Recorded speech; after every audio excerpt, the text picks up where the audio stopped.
The Montana winter of 1882 hit like God's own judgment. Wind tore across the prairie, snow coming sideways, temperature 15 below, and dropping fast. Tom Ashford rode the fence line checking for breaks, collar turned up against the knife-edge cold, knowing this would likely be his last Christmas alone, and not particularly caring one way or the other. His horse spooked at wind-blown tumbleweed, reared hard. Tom went backward off the saddle, 58 years old, and his reflexes weren't what they'd been. He hit frozen ground and heard his left leg snap clean, sharp as a rifle crack. The pain came white-hot, then the cold started creeping in, snow already piling on his chest, horse long gone. Tom closed his eyes, figured this was how it ended. Then a small shape cut through the white curtain. A child.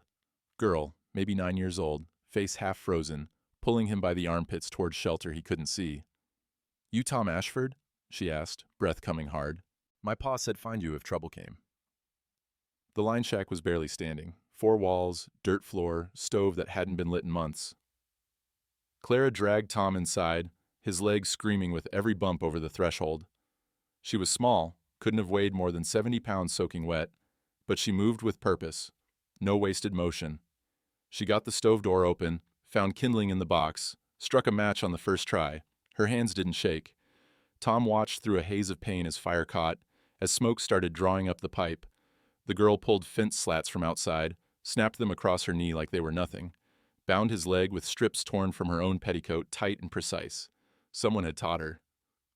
"Where'd you learn that?" His voice came rough. She didn't answer, just fed him jerky from a pouch at her belt, held a tin cup of snow melt to his lips. The water tasted like metal and mercy. Her coat hung by the fire to dry. Heavy thing, threadbare wool that didn't fit her right. Too stiff in the pockets, like something was sewn inside. Tom's mind was fuzzy with cold and pain, but he noticed. "What's your name, child?" "Clara." "Clara what?" She went quiet, just tended the fire, humming something low. Cherokee tune, maybe. Her face showed mixed blood. White father, native mother, Tom guessed. The kind of child who got trouble from both sides. The wind screamed around the shack walls. Clara didn't flinch. She'd pulled an old blanket over him, rough wool that smelled like mice and hay. The stove was warming now, metal ticking as it expanded. She settled against the wall, watching him with dark eyes that had seen too much. "How'd you know my name?" Tom asked. "Pa told me. Said if trouble came, find Tom Ashford. Said you were honest." "Your pa around?" Something crossed her face. Pain, maybe, or memory. "No, sir." "Where's your people?" "Dead, sir." Tom closed his eyes. The blizzard outside was a living thing, clawing at the shack. Inside, the fire crackled. Clara hummed. His leg throbbed in time with his heartbeat. "Storm's breaking," she said after a while. "You got kin coming?" "No." "You got someone waiting?" "No." Long silence. Just wind and fire and the sound of their breathing. "Reckon we're stuck with each other then," she said. The ranch hand found them Christmas morning. Pete was checking line shacks, hadn't expected to find his boss half frozen with a strange child keeping him alive. They got Tom into the wagon, Clara riding beside him, neither one talking much. The ranch house looked the way Tom had left it 3 years back. No wreath on the door, no candles in the windows, just a big empty house that echoed when you walked through it. Pete helped Tom to his chair by the fire. The good chair, the one Mary used to sit in while she did needlework. Clara stood by the door, dripping on the floorboards, uncertain. "Sit," Tom said, nodding to Mary's chair. She sat. The wooden arms were worn smooth from years of use. She fit in it like she'd always been there. Pete brought in the mail he'd collected from town. Tom sorted through it one-handed, leg propped up, bills mostly. Then the letter from First Territorial Bank, Silas Cordell's neat signature at the bottom. "Dear Mr. Ashford, this serves as final notice that payment of $8,000 is due in full by April 15th, 1889. Failure to remit will result in foreclosure proceedings. As discussed, no extensions will be granted. Respectfully, S. Cordell." President Tom read it twice. April 15th. 4 months. He had 200 head of cattle ready for spring drive. If prices held, if the weather cooperated, if nothing went wrong, he might make it. Might. He looked up. Clara was shivering by the fire, her coat steaming as it dried. That heavy coat with the stiff pockets. "You got somewhere to go, child?" She shook her head. Tom looked at the letter again. $8,000, or lose everything Mary had loved, everything they'd built together. And now a half-frozen orphan with no papers and no people sitting in his dead wife's chair on Christmas morning. Pete cleared his throat. "Boss, I can take her to town. County home'll—" "No." The word came out harder than Tom meant. He softened it. "She stays. 4 months. We'll figure both problems by spring." Clara's teeth chattered. She pulled the blanket tighter.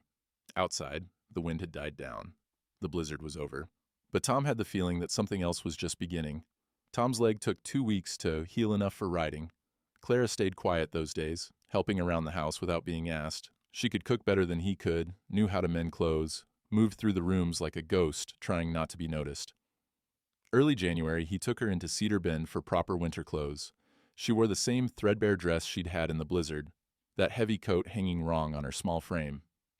The town was 5 miles of frozen road. Clara rode behind him on the saddle, hands gripping his coat. She didn't talk, just watched the white prairie roll past, the distant mountains sharp as broken glass against the sky. Cedar Bend's main street was packed snow and false front buildings. The bank stood tallest, fresh paint and gilt lettering. Next to it, the general store, then the blacksmith shop with smoke rising from the chimney. Church at the far end, white and simple. Tom tied his horse at the store's hitching rail. Clara slid down, boots crunching on hard-packed snow. People on the boardwalk turned to stare. A white rancher and a mixed-blood child. Folks could do the arithmetic. "No papers, I heard." Convenient timing, right after Christmas. Improper for a man his age. The whispers followed them up the steps. Clara's hand found Tom's, gripped tight. Her fingers were ice-cold through his glove. Inside, the store smelled like pickles and coffee and new fabric. Mrs. Perkins stood behind the counter, mouth already pinched in judgment. Her eyes traveled over Clara, taking inventory. "Help you, Tom?" "Need winter clothes for the girl. Coat, boots, couple dresses." "That's so." Mrs. Perkins didn't move. "She got people paying for these clothes?" "I'm paying." The sound carried a whole sermon. Mrs. Perkins pulled fabric from the shelves, laying it out with unnecessary force. "Cash only. No credit for unusual situations." Tom felt Clara shrink beside him. Her hand in his had gone from cold to trembling. "Cash is fine." They picked out what was needed. Mrs. Perkins tallied it up, shortchanging them on the count. Tom didn't argue, just wanted out. Outside, the afternoon sun cut across the street, cold and bright. Men stood by the saloon, watching. One said something Tom didn't catch. The others laughed. Clara heard it. Her face went blank, the way children's faces do when they're learning to hide hurt. Then, the bank door opened. Silas Cordell stepped out, removing his gloves finger by finger. 52 years old, tall and broad-shouldered, face going gaunt in a way that made his eyes look too large. His suit was tailored, wool so fine it didn't belong in Montana. He smelled like bay rum and money. "Tom," Cordell's voice was warm molasses over cold stone, "a word about your account." He glanced down at Clara, studied her with the intensity of a man appraising livestock. "And your new ward." The bank's interior was all dark wood and brass fixtures, warm as summer, coal stove in the corner burning steady. Cordell's office was in back, leather chairs and a desk the size of Tom's kitchen table. "Sit." Cordell gestured to a chair. Tom sat. Clara stood beside him, rigid. Cordell opened a ledger, ran his manicured finger down a column.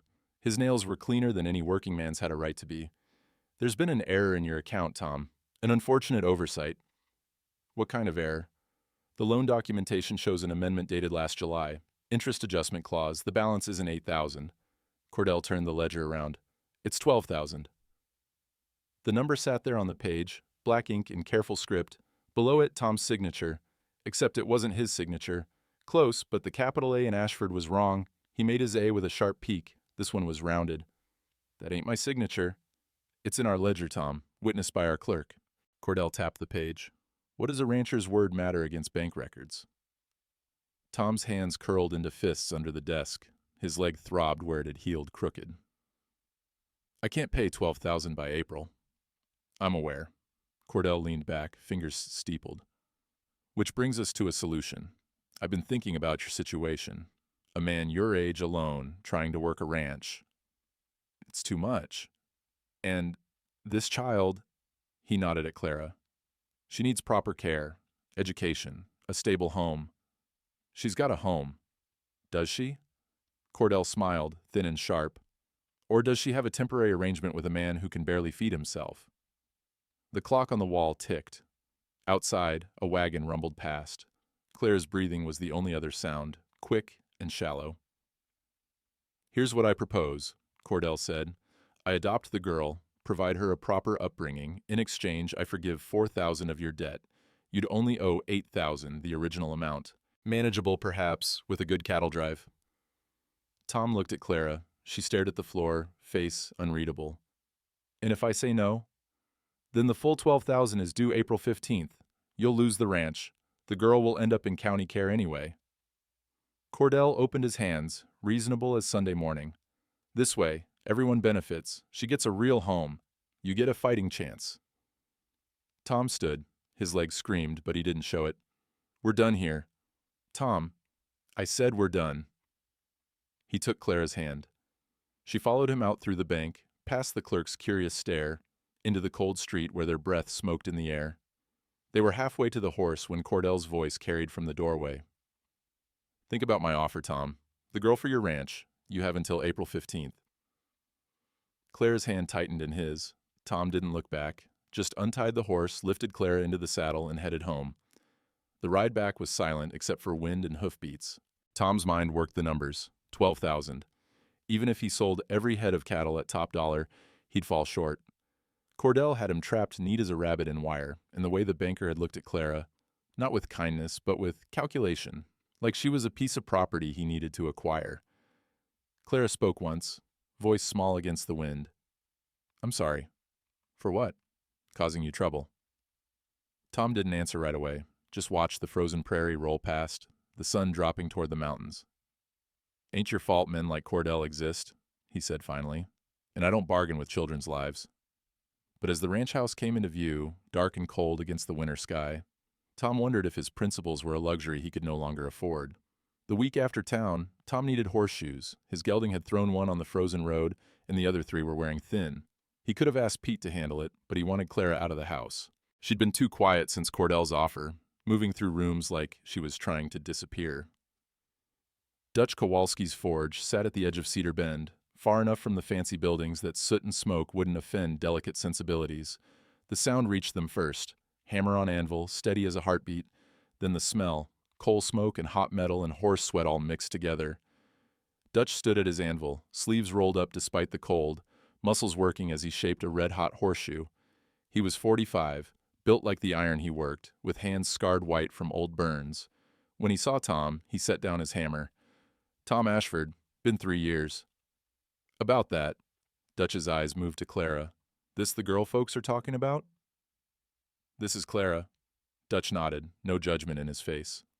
"You watch a blacksmith work before?" Clara shook her head. "Come here then, see how it's done." He pulled the horseshoe from the fire with tongs, laid it on the anvil. The hammer came down precise, shaping the hot iron with ringing blows that echoed off the walls. Clara watched, fascinated. When Dutch plunged the shoe into the water barrel, steam hissed up in a cloud. "Your pa teach you any trade?" Dutch asked. "He worked with papers mostly, land office." Dutch's hammer paused mid-swing. "Papers, that right?" "Yes, sir." "What was your pa's name, child?" "Bennett. Henry Bennett." The hammer came down crooked. Dutch swore in Polish, then caught himself. "Sorry, little miss, that was your pa?" "You knew him?" "Met him once, good man." Dutch turned to Tom, something dark in his eyes. "Her pa died 6 months back. Wagon accident, they said. Went off-road between town and the territorial capital." Tom felt Clara go still beside him. "I heard about that," Tom said carefully. "Did you hear the details?" Dutch set his hammer down, wiped his hands on his apron. "Because I heard some things that didn't sit right." He walked to his tool bench, pulled out a horseshoe from underneath. "Old iron, bent and rusty.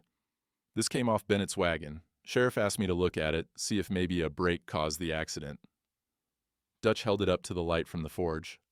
"Thing is, this shoe's the wrong size entirely. Don't match the other 3. And the nails, they're new. Somebody fitted this shoe the day Bennett died." Tom took the shoe, turned it over. The iron was cold in his hands, but the implications burned.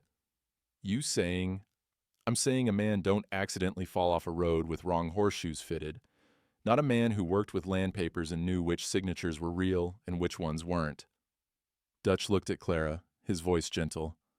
I'm saying someone wanted your pa dead, little miss. And I'm sorry for it. Clara didn't cry, just nodded, like this confirmed something she'd already known. Tom's mind was working. Bennett, land office, forged signatures on loan documents, a convenient accident 6 months ago. You tell anyone else about this? He asked Dutch. Sheriff knows. Don't think he wants to know more than that. Cordell's got the sheriff's mortgage, same as half the town. Dutch took the horseshoe back, set it on his bench like evidence. But I keep it, just in case. The forge fire crackled. Outside, a horse whinnied. Clara stood very still, and Tom saw she was holding herself together with pure will. Thank you, Tom said quietly. For what? I ain't done nothing. Dutch picked up his hammer again. But if you need doing something, you let me know. Man who saved my boy from drowning, I don't forget that debt. Sunday morning came cold and bright. Tom stood in front of his mirror, trimming his beard with shears that shook slightly in his hands. He hadn't been to church since Mary's funeral. Hadn't wanted to face the hymns she'd loved, the pews where they'd sat together. But Clara was watching him from the doorway, wearing her new dress, hair braided neat, waiting. All right, he said. Let's go. The church bells rang clear across the frozen prairie. Inside, the sanctuary smelled like candle wax and old hymnals and the perfume church ladies wore on Sundays. People turned to stare as Tom and Clara walked down the aisle. Some faces softened, others hardened. Tom found a pew and back. Clara slid in beside him, small hands folded in her lap. Reverend Samuel Price was 60-something, thin as fence wire, with white hair and eyes that missed nothing. He'd married Tom and Mary 20 years back. Buried Mary 3 years ago. He was Mary's uncle. Blood family, the kind who meant it. The service was hymns and scripture. Clara surprised Tom by knowing the words to Amazing Grace, singing in a clear voice that drew attention. Where had she learned church songs? When it ended, folks filed out. Tom stood, ready to leave quick. Tom Ashford, Reverend Price's voice carried across the sanctuary. A word, please. Tom waited while the congregation emptied. Clara stood close, hand finding his. The Reverend came down from the pulpit, his footsteps echoing on the wooden floor. He studied Tom's face, then Clara's. It's good to see you back, Tom. Mary would be pleased. Reverend, this is the child I've heard about? Clara Bennett. She's staying with me. I see. Price's gaze was steady, weighing. Clara, would you like to join us for Sunday dinner? The parsonage table's too big for one old man. Always room for more. Clara looked up at Tom, uncertain. That's kind of you, Tom said. It's not kindness. It's neighborly. Price raised his voice slightly, enough to carry to the lingering congregation on the church steps. You're both invited. Every Sunday if you'd like. My door's open. A murmur went through the crowd outside. Several faces nodded, the Thorntons, the Mitchells, Dutch's wife standing with her children. Small gestures, but public ones. Cordell's influence had cracks after all. Walking home later, full of pot roast and potatoes, Clara asked, Why is he being nice? Some men do right because it's right. Clara was quiet for a while, boots crunching in the snow, then, Pa said most men do right when it's easy. Reverend's making it hard on himself. Tom looked down at her, 9 years old, and she already understood how the world worked, how choosing justice over comfort cost something. Your pa was a smart man, Tom said. He was. That's why they killed him. The words hung in the cold air between them. Tom didn't argue. Couldn't, because Clara was right. February came in cold. Tom rode fence line checking for winter damage. Clara bundled behind him on the saddle. The snow was starting to compact, that dense pack that meant spring was still months off, but at least wasn't getting worse. They were checking the northern section when Tom saw it. Survey stakes, fresh-cut pine, driven into ground that had been his for 30 years, but they weren't where they should be. They were 200 yards inside his property line, cutting off 100 acres of prime grazing land. Tom dismounted, his legs still stiff from the break, walked to the nearest stake, fresh boot prints in the snow around it, multiple sets. He pulled the stake up, examined the marks, new cuts. Someone had done this in the last few days. Can they just take land? Clara asked from the saddle. Not legally. But who's going to stop a banker with lawyers? Tom looked up. Pete had ridden up behind them, his face grim. Found 3 more sections like this, Pete said. All along the northern border. They're shrinking your property. Tom scanned the ridgeline. There, a figure on horseback, too far to identify but close enough to be watching. As Tom stared, the rider tipped his hat slowly, deliberate, then turned and rode away at a walk, taking his time. The message was clear. We can touch you anytime. Clara's hands tightened on the saddle horn. Tom felt rage building in his chest, hot and useless. Cordell was moving from financial pressure to outright theft, and there wasn't a damn thing Tom could do about it. The surveyor would back whatever story the bank told. The law would side with documentation over memory. We gonna fight this? Pete asked. Tom looked at the stolen land, then at Clara shivering in the cold. Yeah, he said, we're going to fight it. But as he remounted, his legs screaming, he had no idea how. 3 days later, the creek was running. Not much, just melt from the south-facing slopes, but enough to make crossing tricky. Tom was bringing Clara back from checking the cattle when his horse balked at the water higher than expected. They made it across, but Clara's coat got soaked on one side, heavy with ice water. Back at the ranch house, she was shivering hard. Tom pulled the coat off her, hung it by the stove to dry. The wool steamed, that wet animal smell filling the room. You got another coat? She shook her head, teeth chattering. Tom looked at the soaked garment. It hung wrong on the peg, pulling to one side. That stiffness he'd noticed back at the line shack. It wasn't just cheap wool. Something was sewn inside. Clara, what's in this coat? Her face went white. Nothing. But Tom was already running his hand along the lining. There, a seam that didn't match the others. Careful stitching, almost invisible. He pulled his knife, started working the threads loose. Don't... Clara's voice broke. The lining opened. Inside, wrapped in oilskin, was a thick packet of papers. Tom pulled it out, unwrapped it carefully. Documents. 7 of them. Land deeds, official territorial seal at the top, ink faded but readable. His own ranch deeds stared up at him. Original survey marks, original parcel number. The signature at the bottom was his, but from 28 years ago, when he'd first bought the land. Below it, 6 more deeds, different names, different properties, all original documents. Tom's hands shook as he spread them on the table. His mind was racing. Bennett, Land Office. These weren't copies. These were the originals that should be in the county registry. Clara. His voice came out harder than he meant. What is this? She was crying now, silent tears down her face. Pa hid them before they killed him. Why? Why hide these? Why bring them to me? Because you're honest. The words came out in a rush. Pa said Cordell was forging new deeds, stealing land piece by piece. Said he needed the originals to prove it, but Cordell found out. Pa hid them, sent me to you, said you'd know what to do. Tom stared at her. The child who'd saved his life, who'd sat quiet in his house for 6 weeks. She'd been carrying evidence of a decade-long fraud scheme. She'd known from the beginning. You lied to me. I didn't. You knew why you were here. You knew what you had. All this time. I was scared, her voice cracked. Pa said don't tell anyone except you, and I didn't know if I could trust you, and then Cordell came and...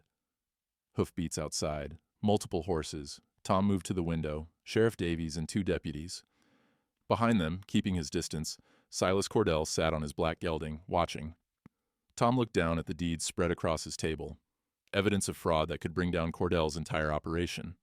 7 families' land, stolen through forgery, and he'd just been caught with it. The knock came hard. Sheriff Davies' voice. Tom Ashford, open up. Got a court order. Tom opened the door. The sheriff stood there, hat in hand, looking uncomfortable. Behind him, the deputies had their hands near their guns. Tom, I got to serve you papers. Davies handed over a document. Tom scanned it. Legal words that boiled down to simple cruelty. Clara was to be removed from Tom's custody immediately. Protective order, suspicion of fraud and conspiracy, child endangered by criminal activity. You can't. I can, and I have to. Davies looked past Tom to where Clara stood frozen by the table. Judge's order. Cordell filed complaint this morning. Says you kidnapped the girl to access documents she was carrying. Says you're using her for some fraud scheme. That's a damn lie. Maybe so, but I got to follow the law. Davies' voice dropped. I'm sorry, Tom. Truly. Clara was backing away, shaking her head. No, I won't go. Clara, Tom started. You promised. She was sobbing now. Pa said you'd keep them safe. You promised. I didn't promise nothing. But even as he said it, Tom knew it was a lie. He'd taken her in. He'd protected her. He'd fed her and clothed her and let her sit in Mary's chair. That was a promise even if he'd never said the words. Davies moved past Tom, gentle but firm. He took Clara's arm. She fought, but she was 9 years old, and he was a grown man. Tom Ashford, I'm also serving notice that these documents are seized as evidence pending investigation. Davies gestured to the deeds. Can't let you keep them. One of the deputies gathered up the papers, careful with them. Tom watched his evidence disappear into a leather satchel. His proof, his chance to fight back, gone. Clara was crying as they led her to the door. Please, please don't let them. I'll fix this, Tom said, but the words felt hollow. Clara, I'll fix this. She looked back at him, and the betrayal in her eyes cut deeper than Cordell's schemes or the sheriff's orders. She'd trusted him. She'd brought him the truth her father died for, and he'd failed her. They put her on a horse, a deputy holding her in the saddle. Cordell sat his mount at a distance, face unreadable. As they started away, Clara twisted around, still crying. You promised, she called back, voice breaking. Then they were gone. Hoofbeats fading. Tom stood in his doorway, watching until they disappeared. The house was silent except for the stove's crackle and the drip of Clara's coat by the fire. Tom looked at the empty table where the deeds had been, at Mary's chair where Clara had sat, at the small footprints in the dust that tracked everywhere a child had been. He'd lost the evidence. He'd lost Clara. He had 2 months until April 15th, and now Cordell had everything. Tom sank into his chair, leg throbbing, hands empty. For the first time since Mary died, he put his face in his hands. Outside, the wind picked up. February wasn't done with him yet. Tom didn't leave the house for 3 days. Pete brought supplies, left them on the porch, didn't ask questions. The house felt bigger with Clara gone, emptier. The silence pressed down like snow on a roof about to give. On the 4th day, Reverend Price rode up. Tom saw him through the window but didn't open the door. The Reverend knocked anyway, waited, knocked again. Tom Ashford, I know you're in there. Open up or I'll sit on this porch till spring. Tom opened the door. Price stepped inside without invitation. He smelled like pipe tobacco and old books. His eyes traveled over the room, unwashed dishes, cold stove, the emptiness where a child had been. You look like hell, the Reverend said. Appreciate the visit. Don't be smart with me. I knew you when you were courting Mary and thought you were clever. Price settled into Tom's chair without asking. Sit down, we're going to talk. Tom sat. His leg ached in the cold. Clara's at Cordell's house, Price said. Not county home like the law says. His house. Been asking every day when you're coming for her. Tom's chest tightened. Sheriff knows? Sheriff knows. Don't think he's happy about it, but Cordell holds his mortgage. Then there's nothing. Don't. Price's voice cut sharp. Don't you dare finish that sentence. You planning to give up? Mary's husband giving up? She lied to me. The words came out bitter. 6 weeks she sat in this house, knowing what she carried, knowing why she was here. Never said a word. She's 9 years old, Tom. Old enough to deceive. Price leaned forward, elbows on his knees. Listen to yourself. A child watches her father get murdered, survives alone for months, following his last instructions, drags a grown man through a blizzard to save his life, brings you evidence that could bring down the most powerful man in the territory, and you're angry because she didn't trust you immediately? Tom opened his mouth, closed it. She was terrified, Price continued, voice gentler now. Didn't know if you'd believe her. Didn't know if Cordell had gotten to you already. She's a mixed-blood orphan with no papers and no proof except her dead father's word. You think that child hasn't learned to be careful who she trusts? The fire in the stove had died down. The room was getting cold. Tom stared at his hands, seeing Clara's small fingers gripping his when they walked through town. I failed her, he said quietly. Not yet, you haven't, but you will if you sit here feeling sorry for yourself. Price pulled out his pipe, tamped tobacco into it. That child saved your life twice, Tom. Once in the snow, once by trusting you with truth her father died for. Question is, you going to honor that trust or let a banker win because your pride's hurt? Tom looked up. How do I fight this? He's got the law. He's got the evidence. He's got Clara. We get smarter. Price struck a match, lit his pipe. The smell of cherry tobacco filled the room. And we get help. The meeting happened after dark at Dutch's Forge. Tom rode in quiet, no lantern. Inside, the banked coals gave off red light. Dutch was there, hammer in hand out of habit. Reverend Price stood by the anvil. And in the corner, nervous as a caught rabbit, sat Harriet Morgan. The county clerk was 55, gray hair pulled back tight, hands that wouldn't stop fidgeting with her skirt. She'd worked the land office for 20 years, knew where every document was filed, every signature that didn't match. Miss Harriet, Tom said, didn't expect to see you. I didn't expect to be here. Her voice shook. But Reverend says you need help, and I've been waiting for someone to need help for a long time. Dutch locked the door behind Tom. Tell him what you told us. Harriet pulled a leather case from under her shawl, opened it. Inside were 2 ledger books, identical on the outside. She set them on Dutch's workbench, side by side. This one, she touched the left book, is the official registry, the one people see when they ask for records. She opened it. Tom saw deed entries, signatures, dates. Everything looked proper. This one, she touched the right book, is what I've been keeping. Every time Cordell made me alter a document, I copied the original first, before the changes. She opened the second ledger. Tom leaned close. Same entries but different signatures, different parcel numbers, different dates in some cases. He's been doing this for 10 years, Harriet said. Small changes at first, moving a boundary line here, adjusting an ownership date there, then bigger, whole deeds forged. He said it was just correcting errors, but her hands twisted. I knew. I always knew. Why keep this? Tom asked. Why not go to the law? He threatened my son. Works in a mine Cordell controls. Said if I talked, there'd be an accident. Tears tracked down her face. I'm a coward, Mr. Ashford. I kept the books as insurance, but I never used them, all these families losing their land. And I kept quiet. Price put a hand on her shoulder. You're using them now. That's what matters. Tom studied the ledgers, mind working. This proves forgery, but Cordell's got the original deeds Clara's father hid, the ones from her coat. He can say those are fake, that these books are fake, that it's all a conspiracy. Unless we get a federal authority involved, Price said. Someone Cordell can't buy or threaten. Territorial Land Commissioner, Dutch said. Federal appointment. Answers to the governor, not local law.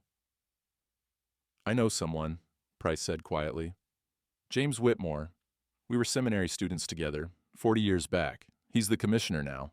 If I write him, explain the situation. He looked at Tom. He'd come, conduct a proper hearing. Tom felt something shift. Not hope exactly, but possibility. How long would that take? A month? Maybe. He's based in Helena, but he rides circuit. Price pulled out his pipe again. I'll send the letter tomorrow. Fast Rider could get it there in 3 days. And Clara? Tom's voice caught on her name. She's locked in Cordell's house. Federal hearing doesn't help her right now. One step at a time, Dutch said. First we get the commissioner here, build the case. Then we figure out how to get the girl back. Tom looked at the 3 of them. An immigrant blacksmith, an old preacher, a terrified clerk, against a banker who owned half the county. Why are you doing this? He asked. All of you. Why risk it? Dutch spoke first. You saved my boy from drowning, I don't forget. Harriet wiped her eyes. Because I'm tired of being afraid, and maybe I can still do one right thing. Price just smiled. Because it's right. That used to be reason enough. Tom nodded slowly, looked at Harriet's duplicate ledgers, at the evidence of a decade of theft, thought about Clara asking every day when he was coming. All right, he said. We do this proper, get the commissioner, build the case. He met each of their eyes. But if it comes down to it, if the law won't work, I'm getting that child back, one way or another. Understood, Price said. Let's hope it doesn't come to that. They worked until midnight, going through Harriet's ledgers, matching them against memories of who'd lost what land. 7 families in total, including Tom, a pattern so clear that even a bought judge couldn't ignore it. When Tom rode home, the stars were sharp as ice chips in the black sky. February was half over. Spring would come eventually, whether he was ready or not. He thought about Clara in Cordell's house. Wondered if she was warm, if she was scared, if she still believed he'd come for her. He would. One way or another, he'd keep the promise he never spoke out loud. The question was whether the law would let him do it the right way. The notice went up on the church door the last week of February. Public town meeting, all citizens invited. Subject, land disputes and allegations of fraud. Signed by Silas Cordell, bank president. Tom saw it after Sunday service. Price stood beside him, reading over his shoulder. He's getting ahead of it, the Reverend said, trying to control the story before the commissioner arrives. When does Whitmore get here? Letter said mid-March, 2 weeks, maybe 3. Tom pulled the notice down, crumpled it. So Cordell gets to poison the well first. Or we use it against him. Price's eyes held something calculating. I've been talking to people, quietly. The 6 families with forged deeds, they're angry. They just needed to know they weren't alone. The meeting was set for Wednesday evening. Town Hall, 7 o'clock. Tom arrived early, hat in hand, trying not to limp. The hall was packed. Seemed like everyone in Cedar Bend and the surrounding ranches had shown up. Cordell stood at the front, looking thinner than a month ago. His collar didn't fit right anymore, hanging loose on his neck. But his suit was pressed, his manner confident. The room smelled like damp wool and nervous sweat and the kerosene lamps burning along the walls. Cordell called the meeting to order with 3 sharp raps of a gavel. His voice carried, practiced, and smooth. Friends and neighbors, thank you for coming. I've called this meeting to address troubling allegations that have been circulating, allegations of fraud in land transactions. These claims, I'm sorry to say, originate from a man who stands to lose his property through legitimate debt. Eyes turned to Tom. He kept his face still. Tom Ashford owes this bank $12,000. Payment is due April 15th. Rather than accept responsibility, he's chosen to attack the institution that extended him credit. Cordell paused, letting the words sink in. He's even gone so far as to use a child, a vulnerable orphan, to manufacture false documents, to create a conspiracy where none exists. That's a lie. Tom's voice was quiet, but it cut through the murmur. Is it? Then where did those forged deeds come from? The ones the sheriff confiscated from your home? Cordell smiled, thin and sharp. Documents that conveniently question the legitimacy. Several land titles, all processed through my bank. They weren't forged. They were originals. So you claim, but without proper chain of custody, without witnesses to their origin, they're just papers, and papers can be manufactured by desperate men. Tom felt the room turning. Cordell was good at this, weaving truth and lies into something that sounded reasonable. The buzz of conversation was building, not in Tom's favor. Then a chair scraped, hard. Mrs. Sarah Mitchell stood up, 62 years old, back straight as a fence post. She'd buried 2 husbands and raised 8 children on a mining claim north of town. Mr. Cordell says we all signed amendments to our deeds. Legal corrections, he called them. Her voice carried like a church bell. I'm 62 years old, raised 8 children, never signed nothing I didn't read 3 times. She pulled a paper from her bag, held it up. This ain't my signature. A murmur ran through the crowd. Cordell's smile tightened. Mrs. Mitchell, record-keeping errors happen. We've discussed, my husband's been dead 15 years. This signature's dated last summer. You saying he came back to sign it? Someone laughed, nervous, but it was something. Another chair scraped. Carl Thornton, the miner whose daughter Tom had saved back in December. He stood with a paper in his hand. My deed shows boundaries moved. Lost 40 acres I worked for 20 years. Never signed nothing agreeing to it. Then Dutch stood. Mine too. 50 acres gone on paper. I asked questions last year. You said surveyor error would be corrected. Never was. 3 more families rose, one by one, holding papers, telling stories, a pattern emerging like frost on a window, clear and undeniable. Cordell's face was reddening. These are clerical mistakes, unfortunate but explainable. When you deal with hundreds of transactions, 7 mistakes? Dutch's voice cut hard. All in your favor? The room erupted, everyone talking at once. Cordell banged his gavel, but the sound was lost in the noise. Tom stayed seated, watching. Price had done his work well. The seed of doubt was planted. Cordell no longer controlled the story. The meeting broke up in chaos, no resolution. Cordell left through the back door, his confidence cracked, if not broken. Tom saw him climb into his carriage, watched the driver whip the horses harder than necessary, a man getting desperate. The knock came after midnight. Tom was still awake, sitting by a cold stove, when he heard it, soft. 3 taps, a pause, 2 more. He opened the door with his hand on his gun. Dutch stood there, and behind him, in the shadows, Harriet Morgan and Sheriff Davies. Sheriff, Tom's grip tightened on the pistol. Easy. Davies held up his hands. I'm not here, official. They came inside. Harriet set her case on the table, hands shaking worse than usual. Davies looked uncomfortable, hat turning in his hands. I got something to tell you, the sheriff said. And about 24 hours before I have to pretend I don't know it. Tom waited. Clara's not at county home. Never was. She's at Cordell's house. Garden shed out back, locked from outside. He visits her every day, asking about papers, trying to scare her into saying you forced her to lie. Heat flooded Tom's chest. She's locked in a shed? In this cold?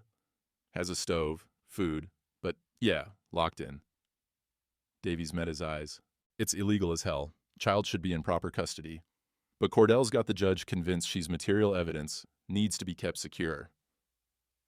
You telling me this why? Because I got a conscience, even if I don't use it much. Davies set his hat on the table. I'm also telling you that tomorrow morning, I got to ride to the territorial capital. Official business. Won't be back for 3 days. And my deputies, they're both helping with a prisoner transport. Town's going to be real light on law for about 24 hours starting dawn. The meaning was clear. Tom looked at Dutch, who nodded. There's more, Harriet said. She opened her case, pulled out papers. I found something. Cordell didn't just forge deeds, he kept copies of everything. Instructions to falsify records, letters to railroad agents about land sales, his own handwriting. Why would he keep that? Insurance. Harriet's voice was steadier now. He had partners, other bankers, railroad men. He kept proof of everyone's involvement so they couldn't turn on him. His paranoia made him document everything. She spread the papers on Tom's table. Letters in Cordell's handwriting, detailing fraud in precise terms. It was damning. Combined with her duplicate ledgers, it was irrefutable. Where'd you get these? Tom asked. His house. He stores old records in his study. I borrowed them. He won't notice for a few days. Man's getting sick, not thinking clear. She looked at Tom. But you need to know, if we use these, I lose my job. Maybe go to jail for theft. You don't have to. Yes, I do. Her chin lifted. I've been afraid for 10 years. I'm done being afraid. Dutch put his hand on her shoulder. We protect you. All of us. Davies cleared his throat. I should go. Dawn's coming. And remember, I don't know nothing about what might happen while I'm gone. He put his hat back on, headed for the door, paused with his hand on the latch. That child asks me every day when you're coming for her. Told her I didn't know, but... He looked back. She believes you will. Don't make me tell her she's wrong. Then he was gone. Hoofbeats fading into the cold night. Tom looked at Dutch and Harriet, at the evidence spread across his table, at the window showing first gray hint of dawn. 24 hours, Dutch said. We going to waste them talking? Tom pulled on his coat. His leg ached, but that didn't matter anymore. No, he said. We're not. They rode out at 3 a.m, Tom, Dutch, and Reverend Price. 3 men on horses in the dark, breath steaming, the cold so deep it made teeth ache. The moon was a sliver behind clouds. Cordell's house sat on the hill above town, 2 stories of white clapboard with black shutters, dark windows, no lights burning. The garden shed was out back, weathered wood with a padlock on the door. Dutch had brought his tools. Tom and Price kept watch while the blacksmith worked the lock, metal picks moving silent. The lock gave with a click that sounded too loud. Tom pulled the door open. The smell hit him first, urine and mildew and unwashed child. A small stove glowed red in the corner, barely enough heat to keep from freezing. And there, on a cot in the corner, Clara lay curled under a thin blanket. She sat up fast, eyes wide with fear. Then she saw Tom and something broke in her face. You came, she whispered. Course I came. Tom's throat was tight. He knelt beside the cot. She was thinner than 6 weeks ago, face gaunt, eyes too big. Can you ride? She nodded. Dutch wrapped her in his coat, picked her up like she weighed nothing. Her arms went around his neck. They made it back to the horses without incident.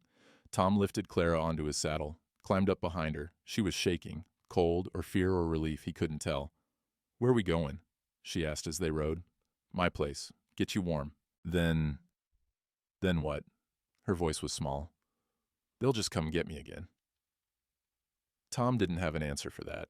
Back at the ranch, they got Clara by the fire. Price made coffee while Dutch stoked the stove hot.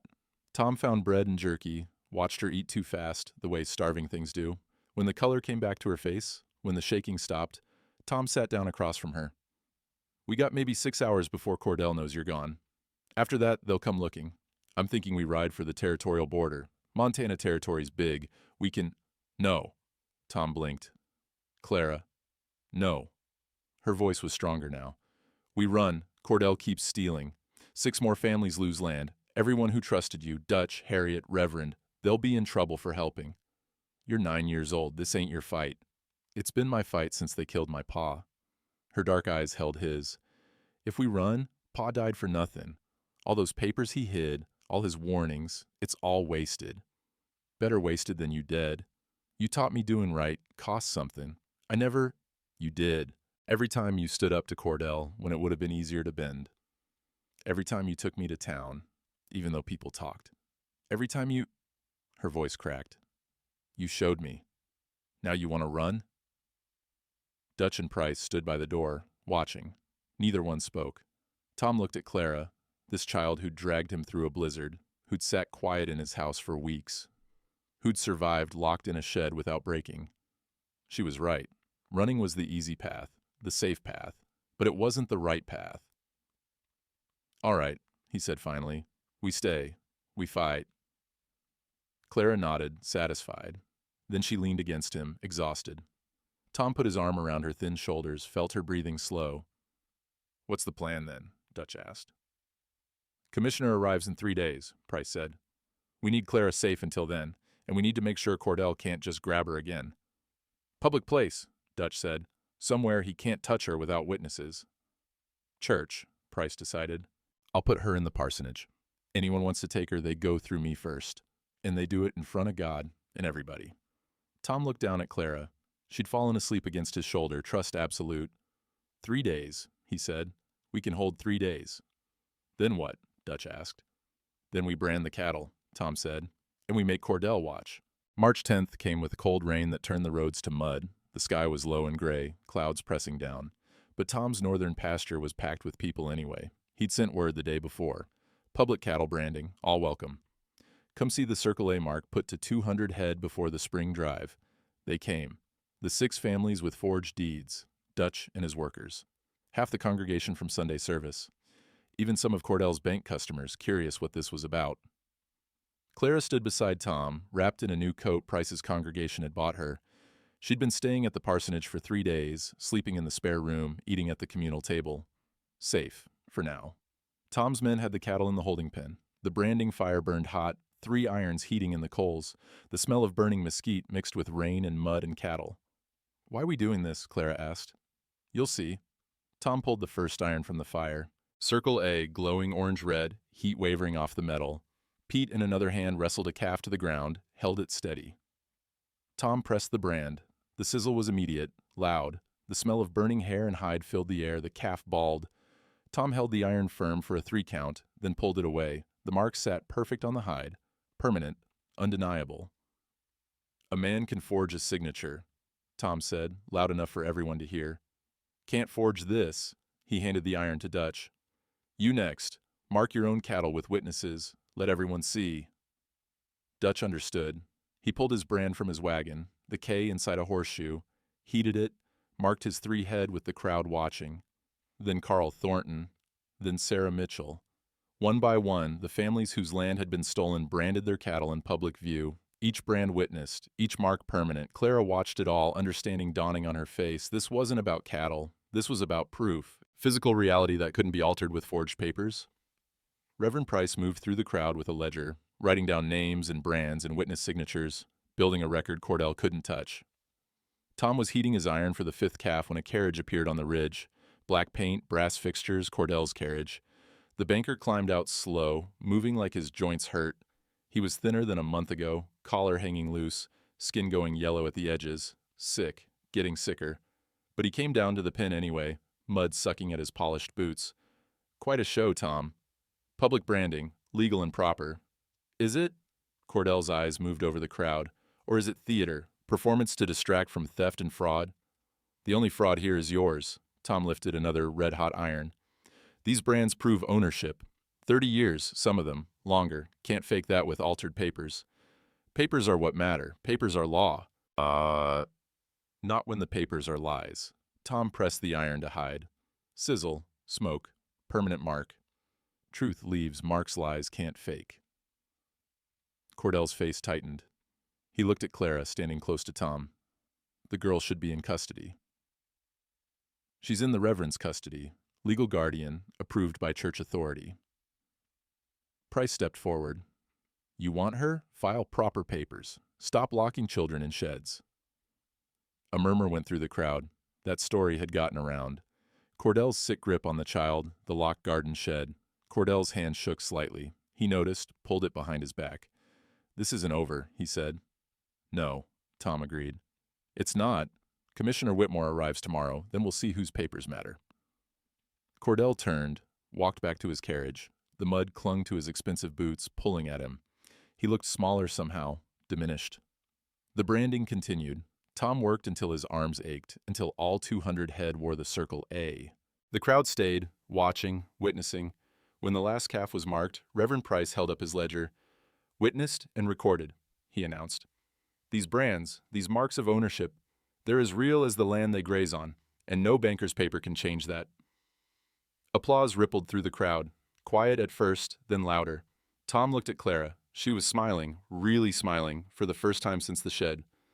"Understand now?" he asked. "Truth, you can see, beats lies on paper," she said. "That's right." As the crowd dispersed, Dutch pulled Tom aside. "Commissioner's due tomorrow afternoon. Church, 3 o'clock. We ready?" "As we'll ever be." Dutch glanced at Cordell's carriage disappearing over the ridge. "He knows he's losing. That makes him dangerous." Tom nodded. One more day, one more night. Then they'd see if justice still meant something. Commissioner James Whitmore arrived at noon on the 15th of March. He was 60, lean as jerky, with iron-gray hair and eyes that missed nothing. He'd ridden from Helena with a deputy marshal and a court recorder, all 3 men looking trail-worn and serious. The church was packed by 3 o'clock. Every pew filled, people standing along the walls, more crowded outside near the open windows. The smell of damp wool and nervous sweat and candle wax filled the air. Whitmore sat at a table they'd brought down from the vestry, the court recorder beside him, pen and paper ready. Tom sat front left with Clara and Reverend Price. Cordell sat front right with his lawyer, a thin man from the territorial capital with spectacles and a mouth like a knife cut. "This hearing," Whitmore began, voice carrying to the back, "concerns allegations of fraudulent land transactions in Cedar Bend and surrounding territories. We'll hear from both parties. Mr. Cordell, you first." Cordell stood. He'd regained some composure, suit pressed, manner smooth, but his hands shook when he laid out his papers. "Commissioner, these allegations stem from a debtor's desperation. Tom Ashford owes my bank $12,000 due in—" He glanced at the calendar. "4 days. Rather than pay his legitimate debt, he's manufactured a conspiracy. Used a child to fabricate documents." The lawyer took over, laying out Cordell's case. "Loan agreements with Tom's signature. The increased debt amount, properly documented. Character witnesses attesting to Cordell's reputation. The forged deeds from Clara's coat.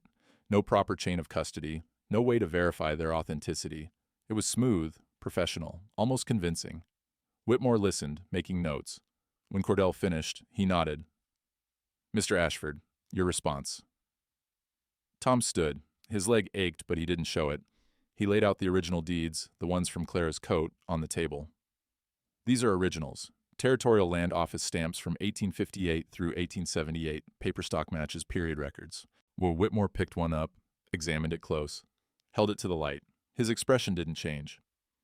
"Mr. Cordell's copies," Tom laid those beside the originals, "use paper stock from 1885 or later, different weight, different watermark." The commissioner pulled reading glasses from his pocket, studied both sets. The scratch of his pen filled the silence as he made notes. "Continue." Dutch stepped forward. "I examined the horseshoe from Henry Bennett's wagon accident. Wrong size for his rig. Fresh nails. Someone fitted it the day he died." He set the bent iron on the table. "That man didn't fall off no road by accident." Whitmore picked up the horseshoe, turned it over. "And Bennett's relation to this case?" "He was Clara's father," Tom said. "Worked at the land office. Found proof of deed forgeries. Was murdered before he could report it." Cordell's lawyer stood. "Speculation. No proof of—" "I have proof." Harriet Morgan's voice cut across the room. She stood from her pew, legs shaking but voice steady. "I kept duplicate ledgers. Every time Mr. Cordell made me alter a deed, I copied the original first." She brought her case forward, set both ledgers on the table. "This one's official. This one's real." Whitmore spent 10 minutes comparing them page by page. The room held its breath. Outside, a meadowlark sang. First one Tom had heard all winter. When the commissioner looked up, his face was carved from stone. "These show systematic alteration of land records over a decade. Multiple properties, multiple families. He turned to Cordell. You want to explain this? Cordell's lawyer tried, spoke about clerical errors, innocent mistakes, disgruntled employees, but his words rang hollow against the evidence. Whitmore cut him off. I'll hear from the child now. Clara stood. Tom started to rise with her, but she shook her head, walked to the witness chair alone, small and straight-backed. State your name. Clara Bennett. How old are you, Clara? 9 years old, sir. Whitmore's voice gentled. Can you tell me what happened to your father? Clara's hands gripped the chair arms. Her voice came clear, no trembling. I saw them push his wagon. 2 men on horses. They ran it off the road near Miller's Bend. Pa tried to jump, but the wagon rolled. They rode away after. Did you recognize these men? No, sir, but I heard one say, Cordell wants it done clean. Cordell stood. This is absurd. A child's fantasy. Sit down, Mr. Cordell. Whitmore's voice cracked like a whip. Why did your father want you to find Mr. Ashford? The commissioner asked Clara. Because Pa said there's 2 kinds of men, ones who do right when it's easy and ones who do right when it costs something. She looked at Tom. Said Tom Ashford was the second kind. Pa was right. The room was silent.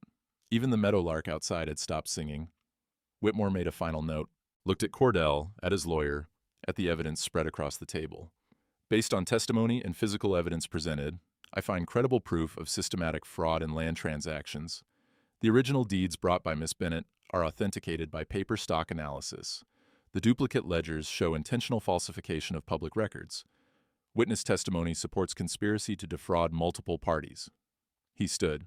The room stood with him. Silas Cordell, you'll answer federal charges of fraud, falsification of public documents, and conspiracy to commit murder. Deputy Marshal, take him into custody. The marshal stepped forward. Cordell's face went white, then red. You can't. I have connections. The railroad doesn't want criminals. Bad for business. Whitmore's voice was cold. Take him. The handcuffs clicked shut. The sound echoed off the church walls. Cordell was led out through the center aisle. Every eye watching, he looked smaller in chains, older. When the door closed behind him, the room exhaled as one. Whitmore turned to Tom. Your debt of $12,000 is voided as fraudulent. Original amount of $8,000 stands with 6-month extension. He looked at the other families. All altered deeds will be restored to original terms. Full investigation will continue. He gathered his papers. This court is adjourned. Clara ran to Tom. He caught her, lifted her up. She was crying and laughing at the same time. We won, she whispered. Pa, we won. Tom held her tight, his throat too full for words. Outside, the meadowlark started singing again. Spring was coming after all. The paperwork took a week. Commissioner Whitmore stayed in Cedar Bend, methodical as winter turning to spring, documenting everything. Cordell's bank assets were frozen, his property seized. The railroad company sent investigators. They didn't like fraud any more than the federal government did. Harriet Morgan was promoted to headland clerk.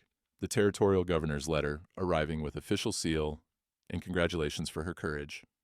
She cried when Reverend Price read it to her at Sunday dinner. The 6 families got their land back.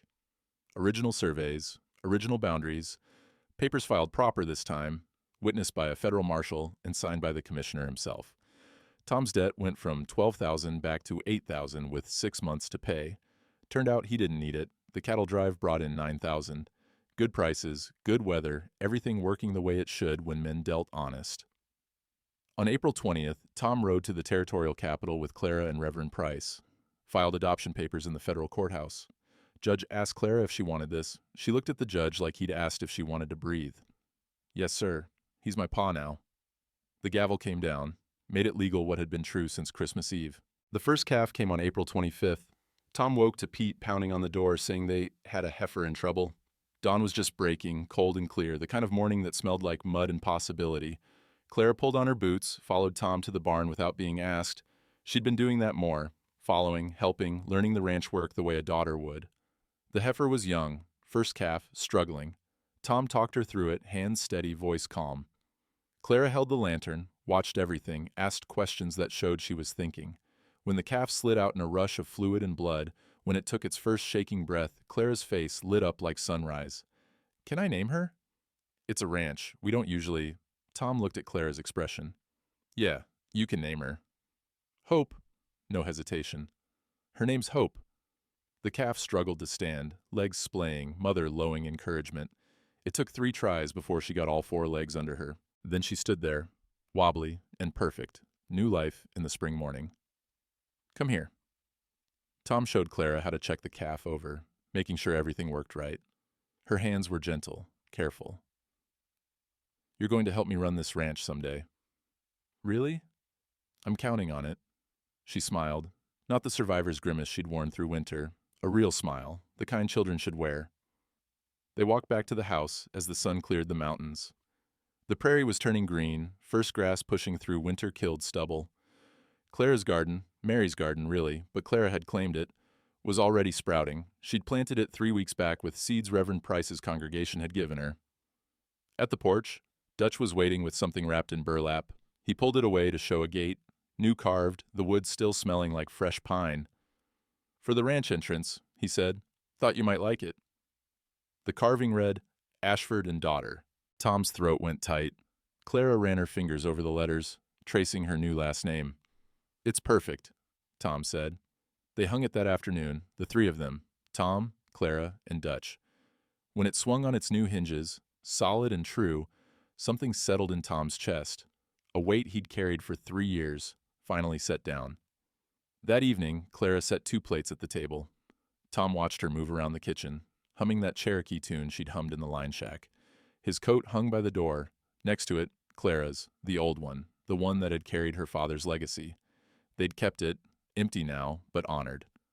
On the mantel, Mary's picture still stood, but next to it now was a new photograph. Tom and Clara, taken at the courthouse after the adoption, 2 people who'd saved each other. After supper, they sat on the porch watching the sun drop toward the mountains. The cattle grazed peaceful.